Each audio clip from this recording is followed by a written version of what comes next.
So what Bitcoin does is Bitcoin essentially says that money and speech are the same thing. And let me give you an example. A Swiss bank account, if I know the number and I know the password to that, that is money. That is as good as money, and I can cross borders with it. So they obviously can't stop you from crossing the border with money if you have a bank account somewhere remotely. Think of Bitcoin as a bank account in the cloud, and it's completely decentralized. Not the Swiss government, not the American government. It's all the participants in the network enforce it.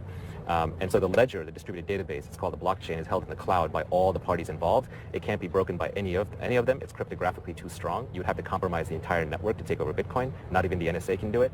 And the value of the Bitcoin is a bounty on the Bitcoin. So if the value of all the Bitcoin in the world today is $5 billion, that's a $5 billion bounty. Any hacker who can go break that can collect a lot of that money, but they can't. So it shows you how strong it is. Even the NSA couldn't break the blockchain today.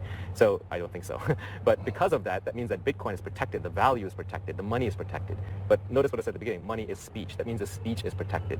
That means I can publish things into Bitcoin that no one can take away. I can publish WikiLeaks, for example, tracts of information into there that are irrevocable. I can Explain that. Slow down. The Bitcoin blockchain is a giant database. That database is a $5 billion bounty on it, which is the value of all the Bitcoin. So that's basically a $5 billion reward. For breaking... Hack me. Correct. And you've got $5 billion. Correct. Or something close to it. You may not get it all out, sure. and an approximation that's a reasonable assumption. I'll take $500 million. Sure. So that's the bounty that protects the blockchain. And the blockchain is a distributed database. And with an infinitesimal amount of Bitcoin, I can write anything into that database.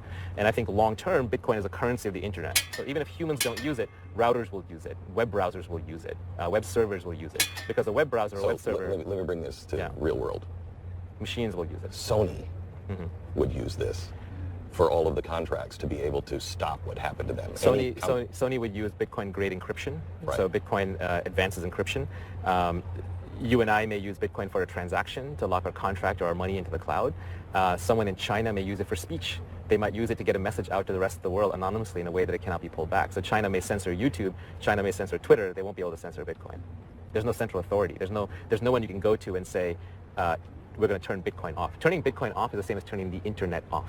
So the moment the internet became truly pervasive, it was inevitable that speech would become pervasive.